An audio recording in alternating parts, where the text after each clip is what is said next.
Schizophrenia is a serious mental health condition that affects how a person thinks, feels, and understands reality.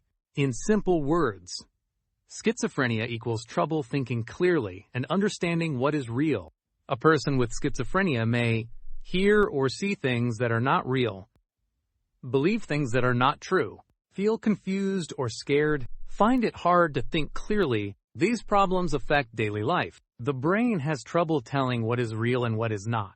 Because of this, the person may feel afraid or confused. He hears voices that others cannot hear.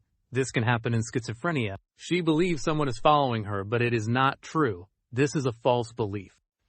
Schizophrenia affects the brain. People with schizophrenia need care and support. Schizophrenia can be treated with help from doctors.